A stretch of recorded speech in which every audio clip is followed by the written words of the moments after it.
Good day, ladies and gentlemen, and welcome to the General Electric third quarter 2018 earnings conference call. At this time, all participants are in a listen-only mode. My name is Brandon, and I'll be your operator for today. If at any time during the call you require assistance, please press star followed by 0, and a conference coordinator will be happy to assist you. If you experience issues with the slides refreshing, or there appears to be delays in the slide advancement, please hit F5 on your keyboard to refresh. As a reminder, this conference is being recorded. I would now like to turn the program over to your host for today's conference, Todd Ernst, Vice President of Investor Communications. Please go ahead, sir. Thank you, Brandon. Good morning, everyone. Welcome to GE's third quarter earnings webcast. I'm joined this morning by our Chairman and CEO, Larry Culp, and CFO, Jamie Miller. Before we start, I'd like to remind you that the press release, presentation, supplemental, and 10-Q have been available since earlier today on our investor website at www.ge.com. Please note that some of the statements we are making today are forward-looking and are based on our best view of the world and our businesses as we see them today.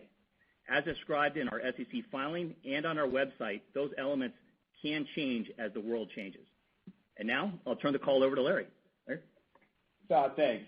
Good morning, everyone, and thank you for joining us. We have a lot to share with you, so let's get to it. During the third quarter, we saw positive results in most segments, with outstanding performance in our aviation. Here we saw growth in developed markets and in life sciences. Adjusted EPS was 14 cents, and GAAP continuing EPS was a negative $2.63.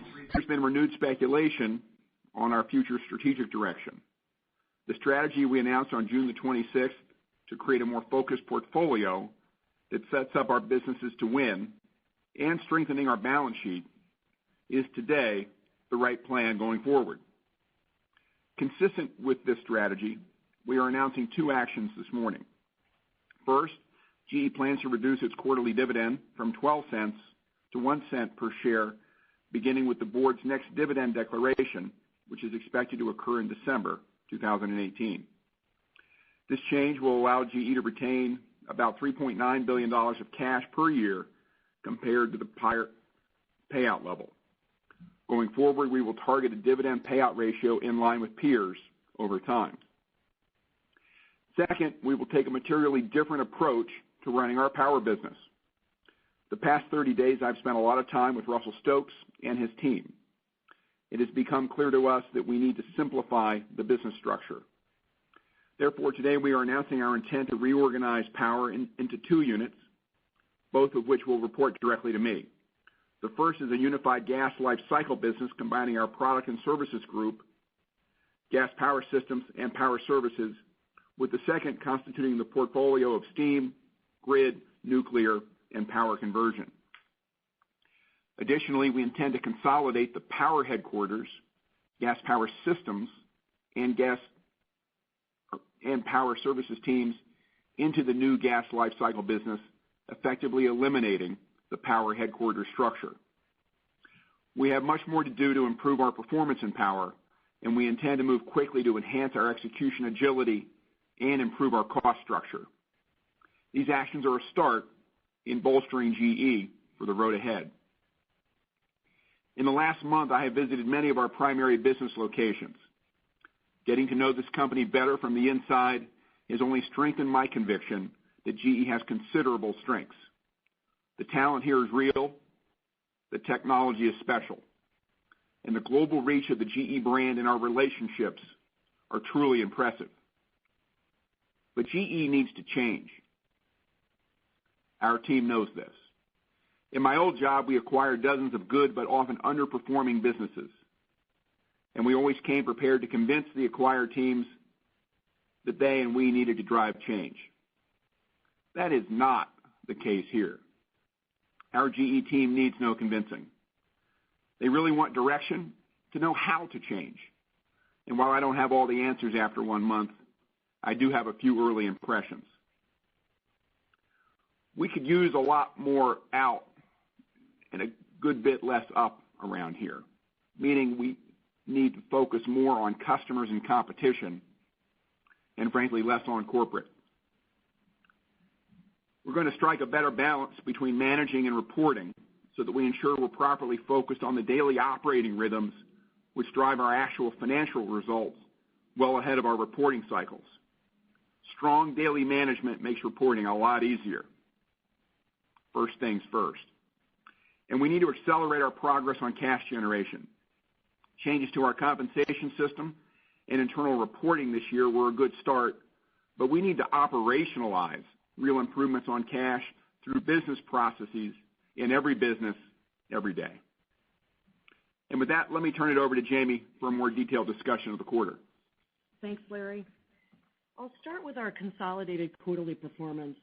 Orders were strong at $31.4 billion, up 7% reported and 13% organically.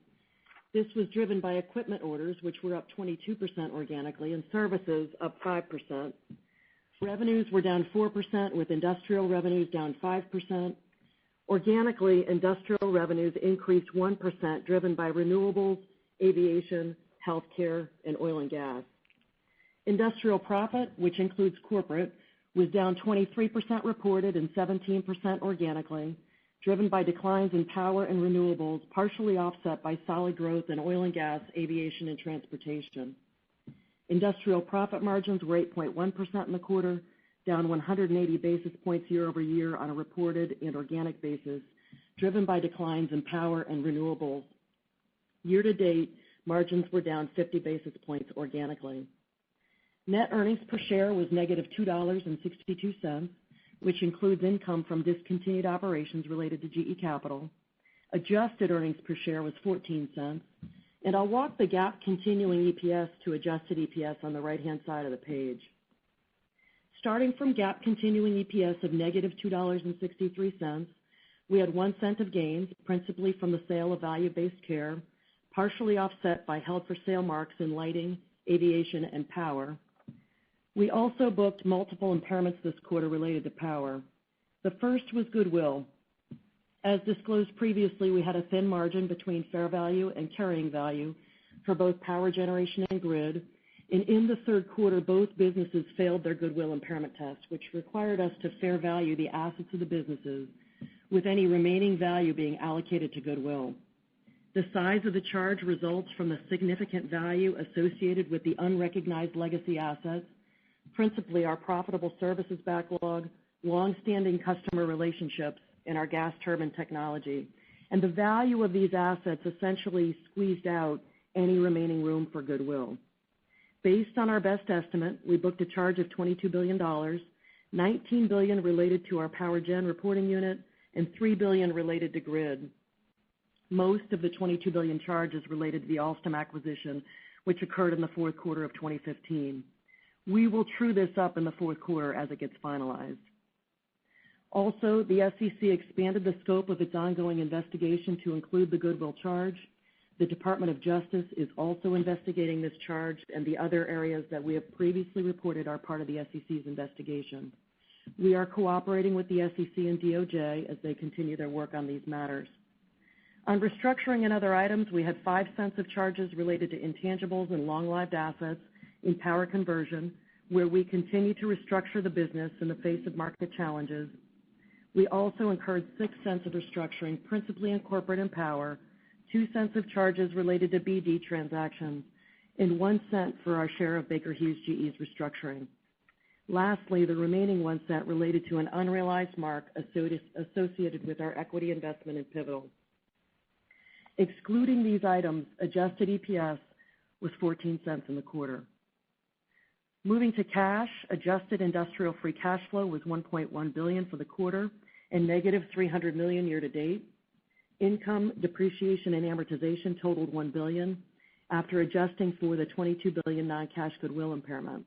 Working capital was negative $100 million for the quarter as we had a small build in inventory ahead of fourth quarter shipments, offset by increased payables volume. Contract assets were a use of cash of $100 million, and we spent $900 million in gross CapEx, or $600 million ex Baker Hughes GE. On the right-hand side of the page, you can see the walk of the GE cash balance. We ended third quarter with $9.1 billion of cash in bank, excluding Baker Hughes GE. And a few highlights. We generated cash proceeds of $3.2 billion related to business dispositions, principally industrial solutions and value-based care. We assumed $6 billion of debt from GE Capital to fund the principal plan, and $2.4 billion of other cash includes investing activity in our aviation business from the first half of the year, derivative settlements, and FX on our cash, and a few other items. While our businesses are generating cash flow in line with expectations, it's clear that with respect to power, the issues will persist longer and with deeper impact than we had initially expected, which will cause us to significantly miss our full-year cash flow and earnings targets. Next, I'll discuss financial policy, which reflects our strategic commitment to strengthen and delever the balance sheet. A solid rating is important to us, and we will target a sustainable credit rating in the single A range. S&P downgraded GE and GE Capital's credit rating from single A to BBB+ with a stable outlook on October 2nd, and Moody's and Fitch have our ratings on review. The impact of the downgrade is manageable, and we were prepared for this. The most pronounced impact is on our commercial paper program. As you know, we have $40 billion of committed credit lines in place. We have tapped a portion of these revolvers and are currently transitioning our commercial paper program to a smaller size. And this is in line with our long-term objectives of reducing our reliance on commercial paper. We have sufficient liquidity to execute this transition smoothly. We continue to target a leverage ratio of 2.5 times net debt to EBITDA and expect to make substantial progress toward this goal in the next few years. As described in June, we have significant sources available to delever and de-risk the company. The action we announced today on the dividend is an example of strengthening our position. We also continue to complete the remaining actions and transactions that are part of the $20 billion disposition program, with an expected close of distributed power in the fourth quarter and transportation by early 2019. Now I'll turn to take you through the third quarter operating results by segment. Starting with power, which has faced significant external and internal challenges, the market size continues to be in line with our previous expectations. But as we move into the second half, it's clear that our previous forecasts were overly optimistic on the timing and the level of deal closures on heavy-duty gas turbines and particularly on arrows. And while we're seeing some progress, we're not seeing the pace of operational improvement we expected, and we continue to see issues driven by our own execution and some on project execution with customers and partners. Additionally, as Larry mentioned earlier, we're announcing our intent to reorganize the power business into 2 units and are effectively eliminating the power headquarters structure with an intent to enhance power's execution agility, improve their cost structure, and drive better outcomes. Now, with respect to the third quarter results for power, orders were down 18% reported and down 3% organically. While gas power systems orders were down 45% year to date, they were up 55% in the quarter based on easy comparisons. We booked orders for 21 heavy-duty gas turbines, including 5 HAs. Aero orders for 2 units were down 7 versus last year. Power services orders were down 16%, driven by tough comparisons and a more disciplined deal selection process on the transactional fleet, which is resulting in higher margins. CSA orders were flat. Revenue was down 33% reported and down 20% organically. GPS revenue was down 55% on lower volume. Power services revenue was down 4%, with CSAs up 2% and transactional services down 12%. While we're making progress commercially on the transactional fleet, the conversion time between orders and revenue has been longer than expected, and CSA utilization was in line with expectations. In the quarter, the business incurred an operating loss of $631 million. Profitability was negatively impacted by charges in GPS related to challenges in project execution and liquidated damages. We also recorded $240 million of warranty and maintenance reserves related to the HA 9SB Stage 1 blade issue. We have a replacement blade in production, and we're working proactively with our customers to schedule outages to replace the parts over time, but we also expect to incur a similar incremental amount of cost over time related to the blades as we perform planned outages in our services contracts. Next on aviation, which had another great quarter, orders were up 35%. Equipment orders grew by 82%, driven by continued strong momentum of the LEAP engine program. Services orders grew 12%. Revenues in the quarter grew 12%. Equipment revenues were up 17% on commercial engines, partially offset by lower military volume. Specifically, we shipped 303 LEAP engines this quarter, up 192 units compared to last year. Services revenues grew 9% on higher shop visits and a spares rate of 28 million per day, up 20%. We continue to experience favorability in services with strength in air traffic driving high fleet utilization and spare parts consumption. Segment profit was up 25% on higher volume, improved price, and operating productivity. This was partially offset by negative mix from higher LEAP shipments. Operating profit margins expanded 240 basis points in the quarter.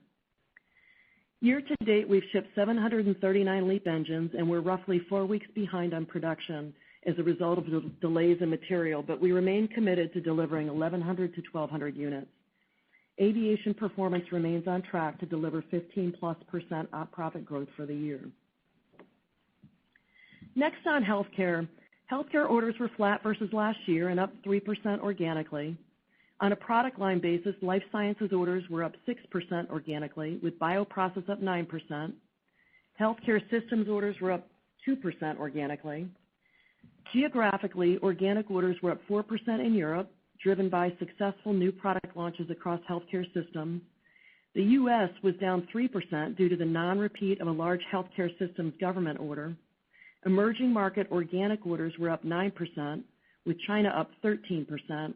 And in China, we saw good performance in bioprocess, imaging, and ultrasound. Healthcare revenues of $4.7 billion grew 3% on an organic basis, with healthcare systems up 3% and life sciences up 5%. Segment profit was up 2% on a reported basis and 10% organically, driven by volume and cost productivity, partially offset by lower price. Margins expanded by 120 basis points organically. Consistent with our strategy to focus and win, the healthcare team continues to prepare for separation. On renewables, orders were down 3% versus last year, driven by lower hydro orders. Onshore wind orders totaled $2.7 billion, with U.S. equipment volume up 2.7 times, and U.S. repower volume up 72%. International volume was down 66% on tough comps versus last year. Backlog at the end of the quarter totaled $16 billion and was up 17% from strength in onshore wind. Revenues were up 15% reported and 19% organically, mainly driven by onshore wind equipment, which was up 37%. This was partially offset by onshore wind repower volume, which was down 55%, primarily driven by timing, including delays for inclement weather and customer site readiness, as well as a number of new unit delivery delays driven by supply chain issues. The repower market remains robust, and we're seeing continued strong demand through 2019 and beyond. Segment profit was down 72%, and margins were down 660 basis points, driven by significant pricing pressure and lower repower volume. We expect sequential improvement in our segment profit, driven by higher wind turbine and repowering volume and continued product cost improvement. We will continue to monitor the supply chain and logistical issues as we ramp in fourth quarter for the higher volume. Moving to oil and gas, Baker Hughes GE released its financial results this morning at 6:45, and Lorenzo and Brian will hold their earnings call with investors today at 9 a.m. Next, we provide the summary financial results for transportation and lighting shown here, and additional information is available in the 10-Q. Finally, on GE Capital, continuing operations generated net income of $19 million in the quarter, down $5 million from the prior year. Total year earnings will be affected by the timing of asset sales and related gains and losses. Additionally, the business may be impacted by updates to U.S. tax reform legislation and our assessment of the insurance reserves in the runoff insurance business, which we perform annually in the fourth quarter. GE Capital ended the quarter with $129 billion of assets, down $11 billion year-to-date ex-liquidity, and we remain focused on shrinking and deleveraging GE Capital, including improving its leverage profile. We expect to reduce GE Capital's commercial paper balance to zero in the fourth quarter of 2018 as we transition the overall company to a smaller CP program.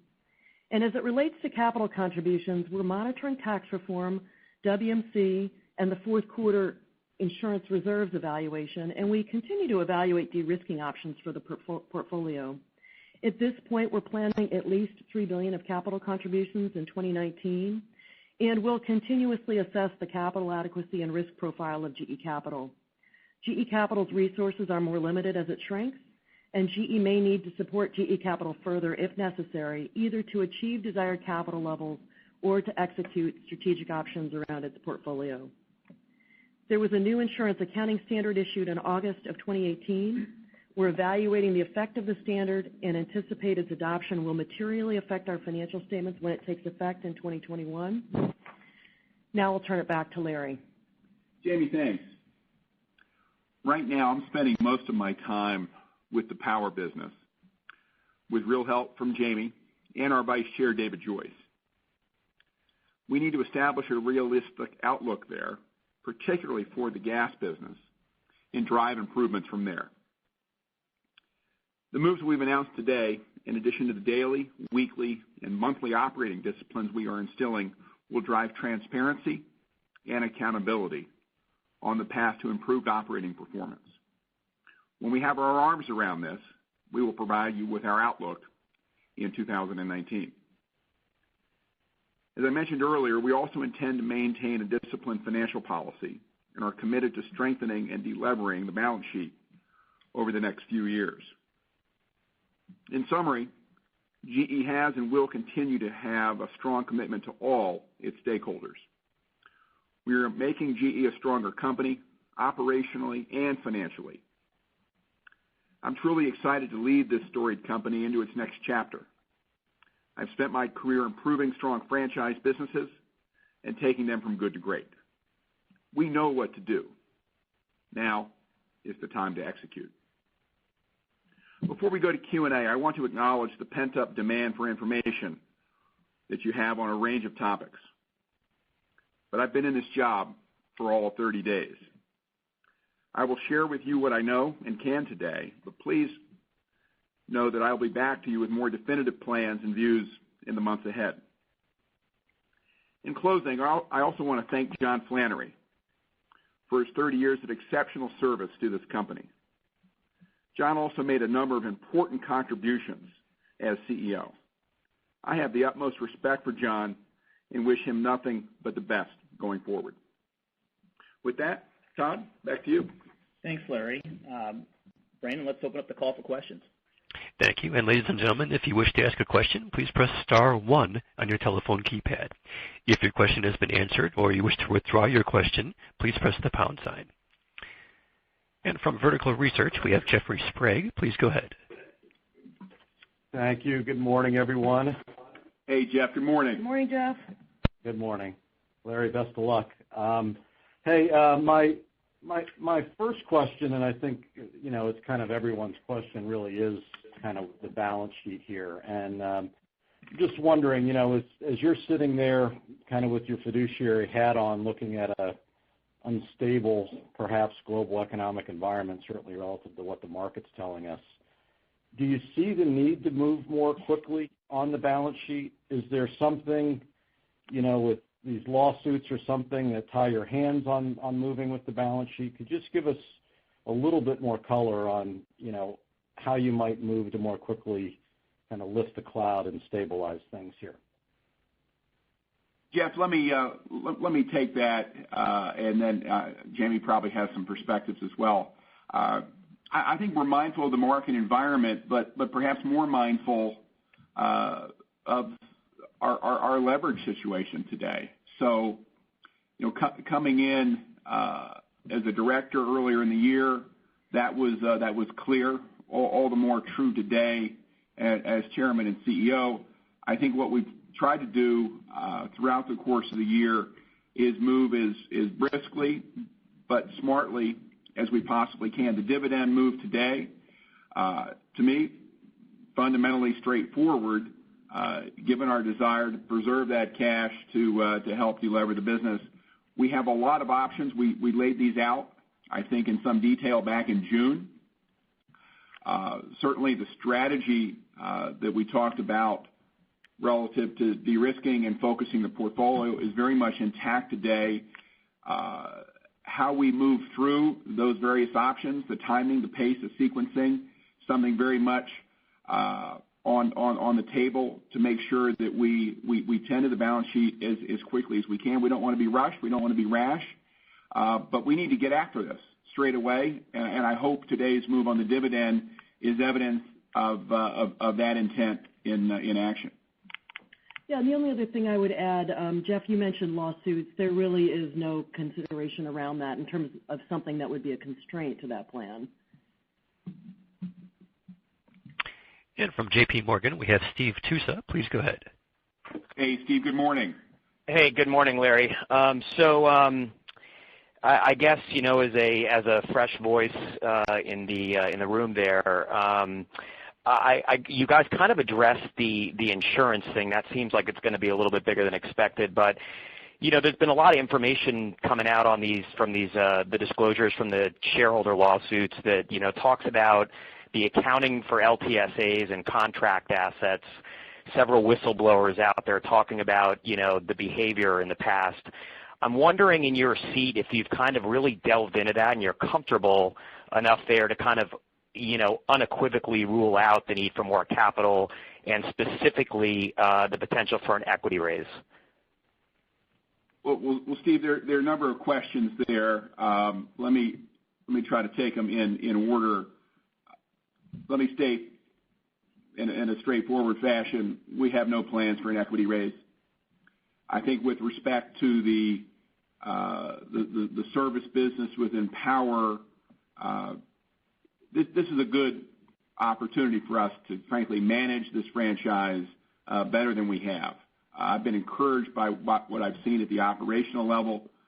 Clearly, there are a lot of issues from the past that the team is dealing with, but the opportunity here to work closely with our customers around this installed base and do so in a way that's a win-win for them and for us, I think it's clear. I'm excited about this. Now, it's not a business in the state that it should be in or could be in, will be in, but I think a good bit of the time that we've spent with Russell and Scott and the team has been very much geared toward putting those improvements in motion.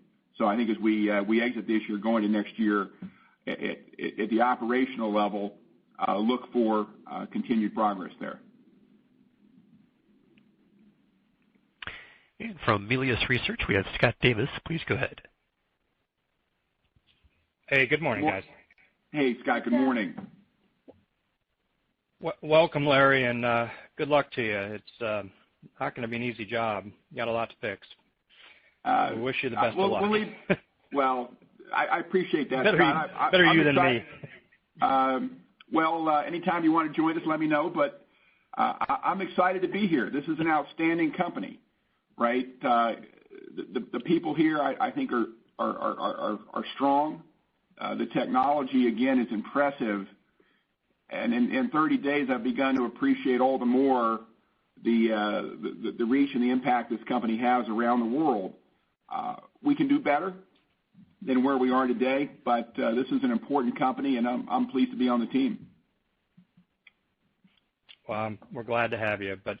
Anyways, my question really is on the business model at GE. It's so different than Danaher. I mean, the two biggest businesses, you know, power and aircraft engines, the company's willing to sell the unit at a big loss in hopes of capturing the spare parts. And, you know, that seems to be working in aerospace, but doesn't seem to be working in power. Can you fix power without fixing how you go to market traditionally? Does something drastically need to change there?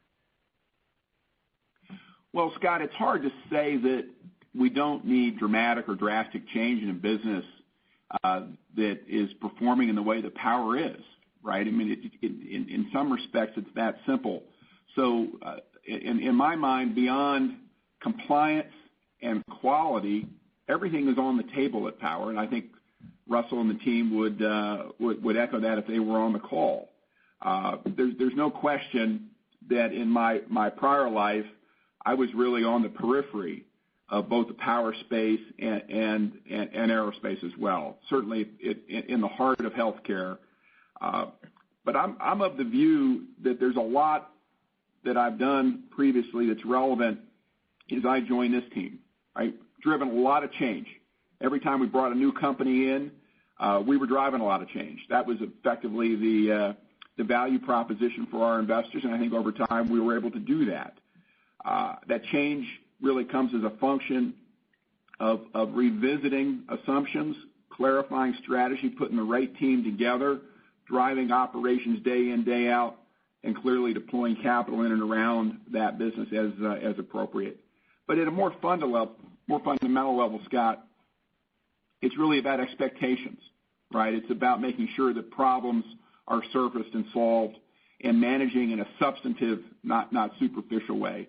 I think all that's relevant, but to be clear, this isn't about me. This is about the 300,000 people on the payroll, myself included, that want and are committed to having GE in a better place and performing better, both for our customers and for our shareholders. From Citi, we have Andrew Kaplowitz. Please go ahead. Hey, good morning, guys. Andrew, good morning. Hi, Andrew. Larry or Jamie, obviously you didn't give us EPS or cash guidance for the year, but industrial free cash flow in Q3 was arguably not as bad as feared. You did say that you would significantly miss your previous cash flow and earnings target for the year. How should we think about GE's ability to generate earnings and especially cash at what seasonally is usually a strong Q4? And then really more importantly, when we think about next year, are there any guideposts you would give us at this point as you review the businesses, Larry? Should the power business in particular be less of a drag on cash in 2019? Yeah, so let me take the first discussion on that one. So, as you noted, we're not offering updated guidance right now, but as we look at the businesses, we see real strength in healthcare and in aviation.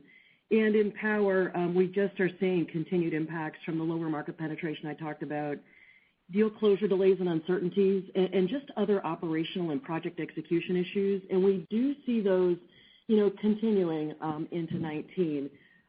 But as we pull back, fourth quarter, as you referenced, has always been a significant volume quarter for GE, and we expect this fourth quarter to be the same.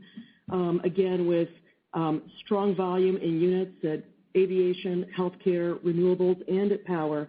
And power is also back-end loaded historically, which is another reason that as we really look at power and the visibility we have there, both with respect to the market and the operations, we're positioning our views on that right now the way we are. Andrew, Larry here. I hope that you and others will appreciate that when we talk about numbers on a forward-looking basis, we want to do so with conviction and confidence. I don't want to fool you, let alone myself, in thinking 30 days in that I can give you that today. So with respect to the quarter and certainly the outlook for next year, there'll be a time and place for that. But make no mistake, we know that the power business has to perform better, and that is what we're going to spend a ton of time on once we get past earnings today. From Deutsche Bank, we have Nicole DeBlase. Please go ahead. Yeah, thanks. Good morning, Larry. Good morning, Nicole. So I guess maybe we could talk a little bit about power. So just based on, the actions that you're announcing today, is there any sense of the level of savings that those, like the headquarter consolidation, could actually drive, just to give us a sense of, what the baseline of savings could be as we move into 2019? Nicole, I think what we've done today is really share both internally and publicly the organizational architecture, if you will, that we have in mind. There are a number of details that Russell, the team, and I will be working through in the days and weeks to come. And as those details become more clear, we'll share those first internally, and then we will share them with you and others publicly. So give us a little bit of time to work through that. I think in the interim, we want to leave that open. But I would just underscore that while there's an opportunity to improve our cost structure, dare I say an imperative given our current performance, a good bit of what we're talking about here is also geared toward running the businesses better. I think by consolidating the headquarters and really putting that support around the gas business, we'll all have a better line of sight on the action day to day in that business and be able to make decisions, I think, more crisply with more transparency and more accountability.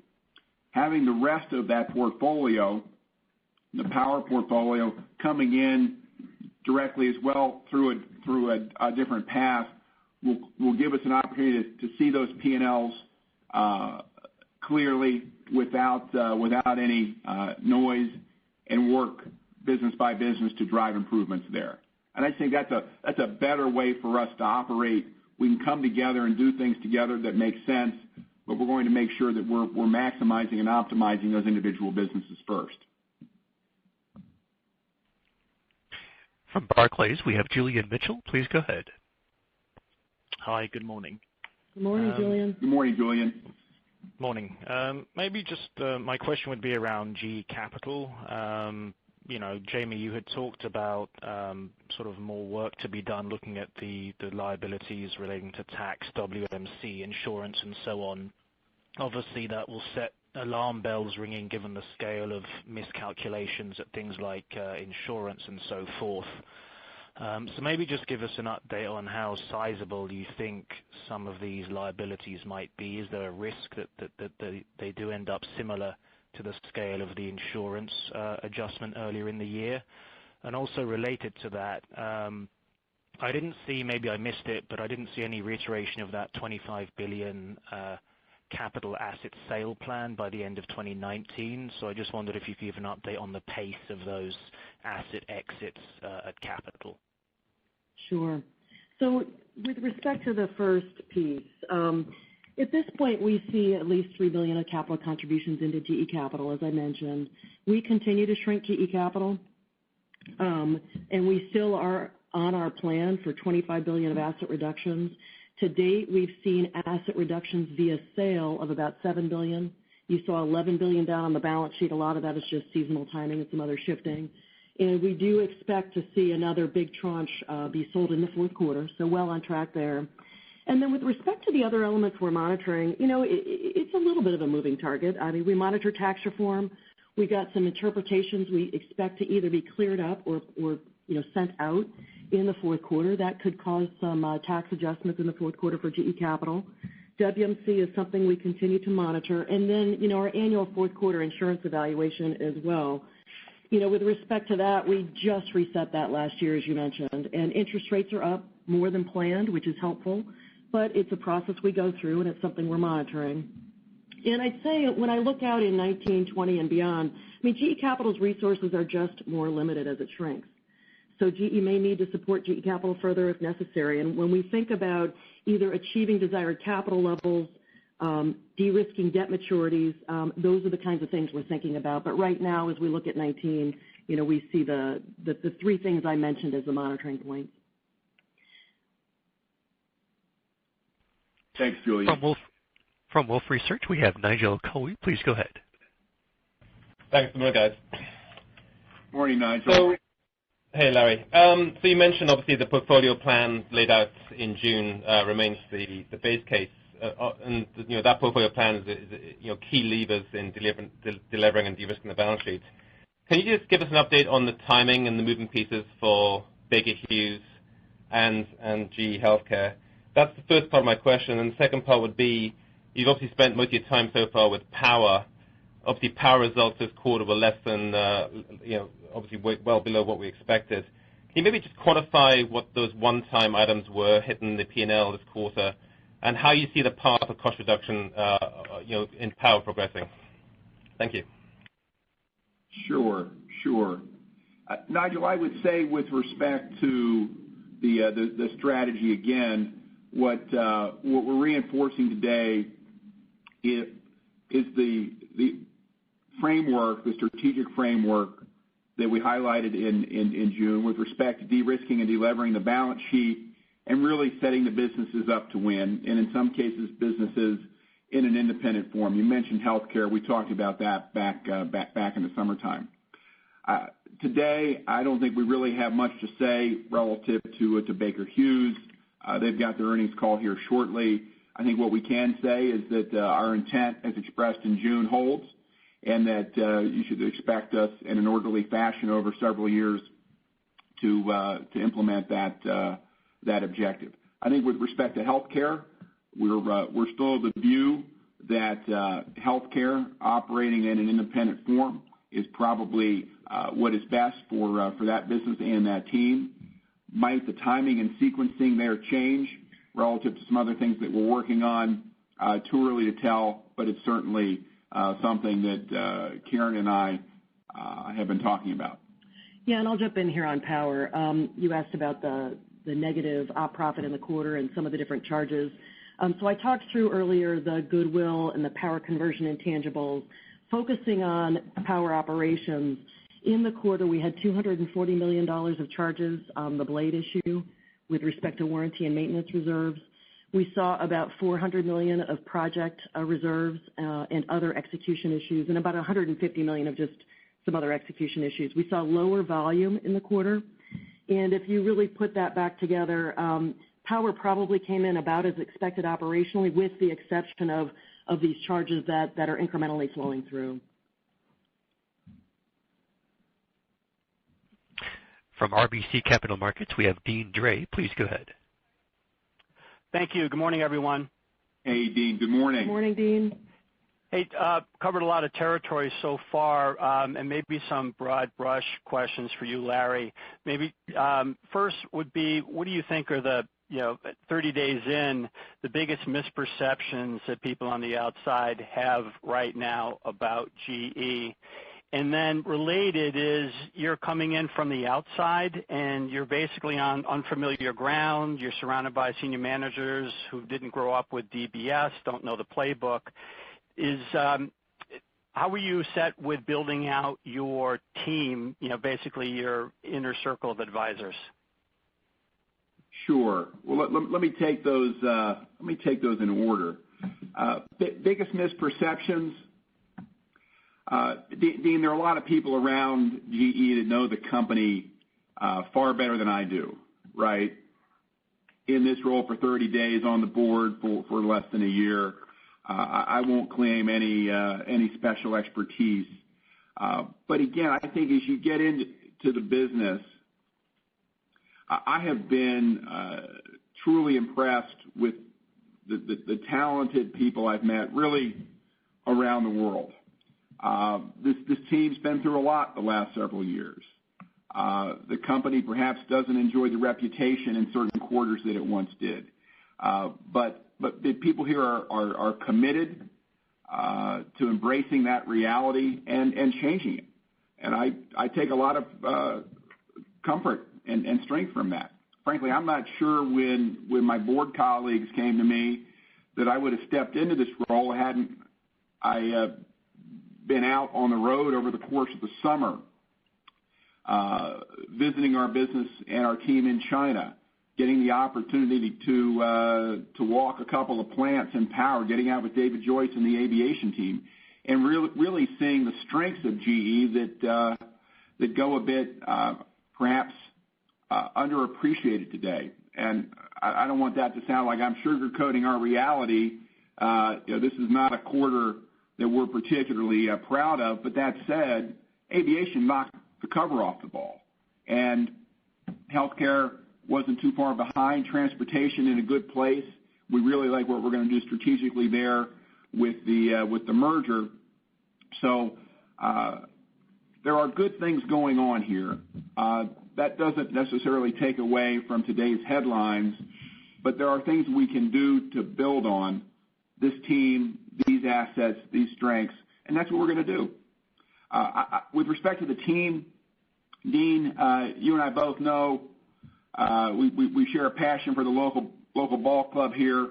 Alex Cora just won a World Series, as best I can tell, largely with the team that was on the field a year ago that didn't do so well. So I am listening to a lot of people here in these first weeks. That will continue, listening, learning. But again, I feel good about the group that we have here, and we're committed to building a stronger General Electric. From Bank of America Merrill Lynch, we have Andrew Obin. Please go ahead. Yes. Good morning. We've been getting a lot of question on GE Capital, particularly the aircraft leasing business. Can you just walk us through what you guys are seeing in terms of book value of the assets? And just a broader question, as you look at GE Capital and as you sort of make a statement about no capital raise, does that mean that you feel that GE Capital, you're comfortable with where GE Capital values are, or are you saying that, look, I'm only in for 30 days and it's going to take us a while to get through those? So just two-part question. Thank you. Yeah, Andrew, on GCAS, I would say with respect to asset values there, we're not seeing anything unusual come through. We can work with you more offline to give you more specifics if there's specific questions on that. And then with respect to, the discussion about an equity raise, I'm not sure I have anything more to add to what Larry said before. I don't have much to add either. Okay. From UBS, we have Steve Winoker. Please go ahead. Thanks. Good morning, all. Good morning, Steve. Good morning, Steve. Larry, if I think back to when Dave Cote took over Honeywell and Ed Breen took over Tyco in similarly difficult times, and you've got capital, the thing that's striking the most to me is at least these expanded investigations that came out today and the ongoing question about faith in the numbers that you've got to base your decisions on. So just trying to get a sense for, where are you in kind of your continuum of getting confidence into the underlying numbers that are kind of at the core of basing the rest of the decisions on. And just before I go, if you can also just address healthcare. You're saying it's very strong. Just seemed a little flat in terms of the growth, up 3%. The rest of the segment peers seem to be doing a little bit better. A little confidence there, too, would be helpful. Thanks. Yeah. Steve, I would say with respect to my discovery work here and beginning to kick things into gear, it's early. But where I'm focused primarily is what we can change going forward in terms of the trajectory and the underlying performance. I think part of what we need to do at Power is wring out a little bit of the undue optimism that I think we referenced in our prepared remarks, so that we can establish a baseline that we can build on, a baseline, frankly, for our own internal processes, let alone when we're talking about the business on the outside. And in that regard, again, it's early, but I have conviction that there are things to build upon. There are improvements that are well within our reach, and we just need to do that. And that, again, it's not going to happen overnight. It's going to take some time, but I'm hopeful that we can build that credibility, deliver that performance over time. Hey, Stephen, just a quick comment on healthcare, as you asked about. Healthcare revenues were up 3% on an organic basis. We saw segment profit up 10%, a consistent basis. And when you really peel back the layers, we're seeing, very consistent growth across the different regions as well as in the product lines. U.S. was down a bit this quarter. We expected to have tough comps again in the fourth quarter, but largely driven to big orders we had last year from the VA in the U.S. China strength continues. And what the business is really doing well is getting a really nice mix of growth in the market coupled with strong cost control and a real steady focus on how they're investing in R&D. So nice profile. And Steve, just to be clear, I think we're well aware that aviation really was the standout force in the third quarter of this year. My comments about the strength of the healthcare business were not rooted in the last 90 days, but really looking at that business on a perspective basis. I think it's an outstanding business there, well positioned in a number of attractive sub-markets, and we intend to grow that going forward. From Credit Suisse, we have John Walsh. Please go ahead. Hi, good morning. Morning, John. Good morning, John. Hi.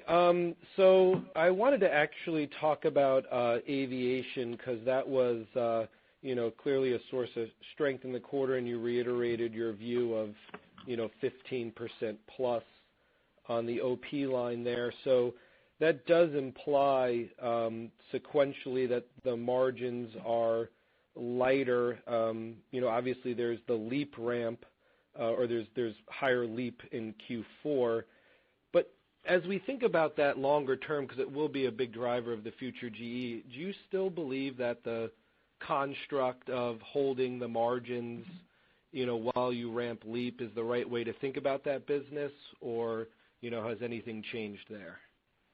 Yeah, I'll give a little bit of context on the quarter, the year, and just at a macro level.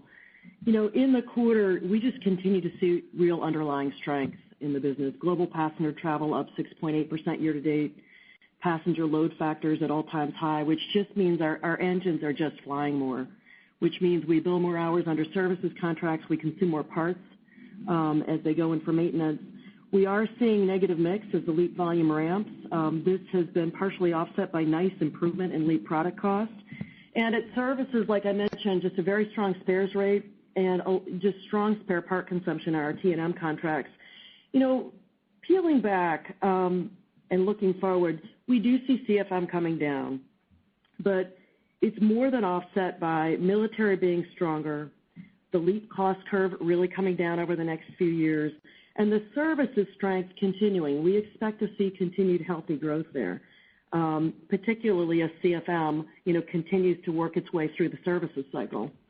So backlog, strong revenue growth, air miles, strong services growth, and LEAP coming down the cost curve is probably the way to think about it. Thank you. From Goldman Sachs, we have Joe Ritchie. Please go ahead. Thanks. Good morning, everyone. Good morning, Joe. Hi, Joe. So just a couple quick clarifications. Jamie, on the net leverage target, I didn't see you guys explicitly call out 2020, but you did mention it in the next few years. So has that 2.5 times changed at all from a timing perspective? And then the second question, in just thinking about the comments around GE needing to support capital beyond the $3 billion in capital infusion in 2019, is the new insurance policy going to make you revisit the $15 billion capital outlay over the next few years? So with respect to the first question on the net debt to EBITDA, we intend to reach net debt to EBITDA of 2.5 times. We plan to achieve that over time with substantial progress through 2020. That's really how we're thinking about that right now. With respect to the, and I assume you're talking about the insurance accounting standard, that is something that, as I said, we expect will have a material impact on the financial statements. It's not effective until 2021. It requires more granularity around loss testing. It changes the discount rate assumptions. And we'll evaluate that over the next couple of years, but it does not impact the statutory reserve accounting, and that is really what drives the capital funding requirements for insurance.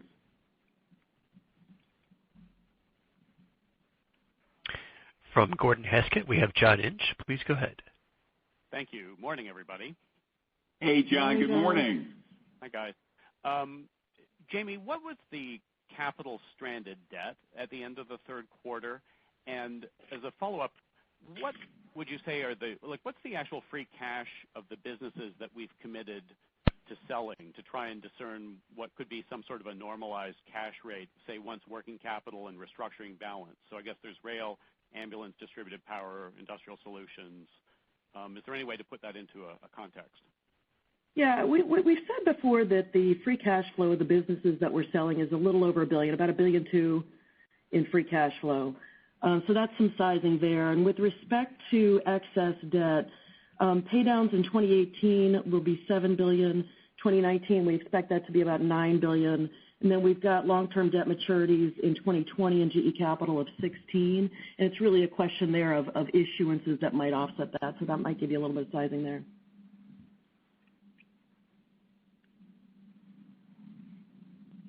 From Cohen and Company, we have Gautam Khanna. Please go ahead. Good morning. Gautam, your line is open. Gautam?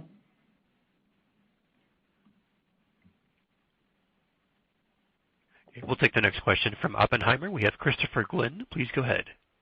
Yeah, thanks. Good morning. Good morning. Good morning.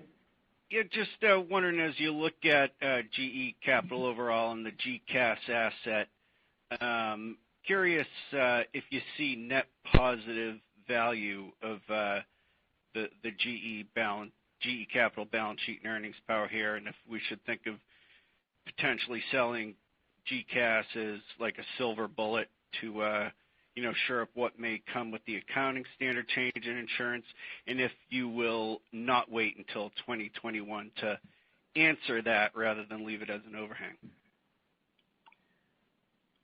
GCAS is a really strong business. Over the years, it's, I think, demonstrated its strength in terms of its risk and its underwriting and how it performs with low loss ratios over time. We think it's really advantaged because of its knowledge of the underlying assets.